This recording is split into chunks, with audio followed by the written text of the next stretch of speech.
ये बात मतलब इतनी ज़्यादा इम्पोर्टेंट है कि जिस भी स्टूडेंट का सेकंड या थर्ड ड्रॉप है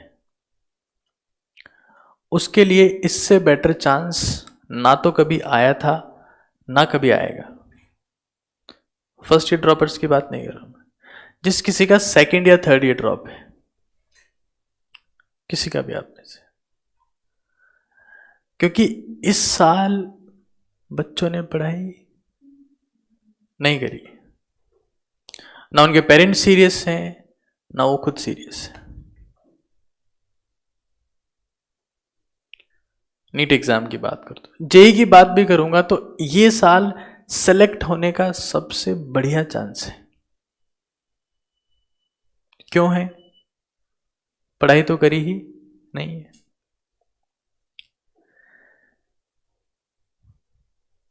तो ये चीज बहुत जरूरी है कि आप इस साल को हल्के में ना लें कि इस साल तो चलो लॉकडाउन था, कोरोना मतलब पूरी धरती के ऊपर संकट आ गया था, तो हम खुद एक संकट मोचक बने हुए थे और हमने पढ़ाई नहीं करी। मैं आपको फिर कह रहा हूं, जब प्रॉब्लम्स आती है तो उन प्रॉब्लम्स के टाइम पर आपके पास बहुत अच्छा चांस होता है बाकी लोगों से आगे निकलने का।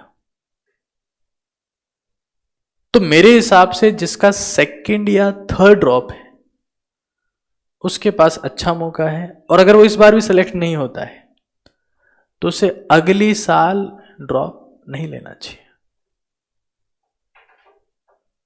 आपके पास में दो पावर है, न्यूरॉन्स की पावर और वायरस की पावर।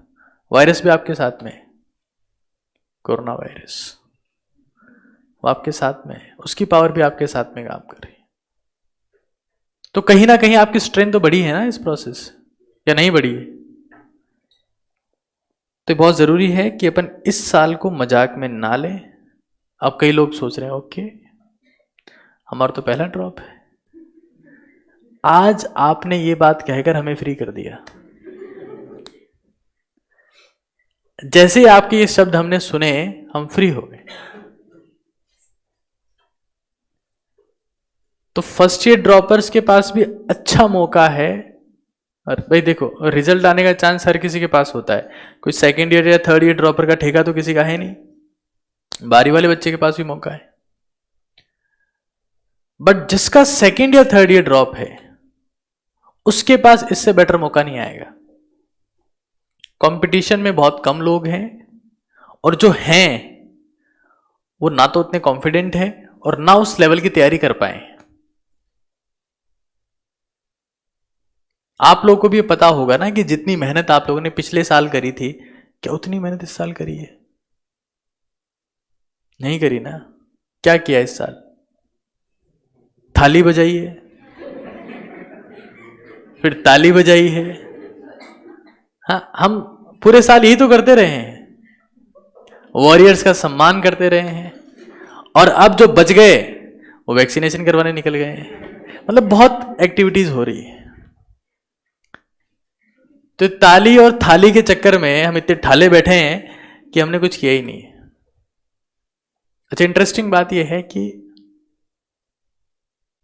इंडिया में जिस लेवल की थाली बजी है, मतलब वेस्टर्न कंट्रीज के बड़े बड़े बैंड शर्मा गए कि यार मतलब थाली बजाओ तो ऐसे बजाओ। तो जिस जोश के साथ में आपने सभी लोगों ने कोरोना वायरस का सम्मान किया, उसी जोश के साथ में आपको खुद के सम्मान के लिए काम करना है। नहीं, थाली बजाते हो आप लोग चौराहे तक गए थे कि यहां घर के बाहर बालकनी में तो कौन देखेगा? हाँ, हम लोग कम से कम चौराहे तक तो जाके आए। दिया भी जलाया था एक बार शायद। हाँ, ये सारी एक्टिविटीज आपको याद है। और डरे डरे लोग जला रहे थे, अरे हे ईश्वर वायरस आ गया है। जबकि ये पता होना चाहिए था उसी वक्त, इन्फ्लुएंजा वायरस जो होता है, मतलब मुझे ये बात नहीं बोलनी चाहिए कैमरे के सामने, बट मैं तब भी काम कर रहा था, और क्योंकि मैं तो खुद मेडिकल फील्ड से रह गया तो मुझे तो काम करना ही था।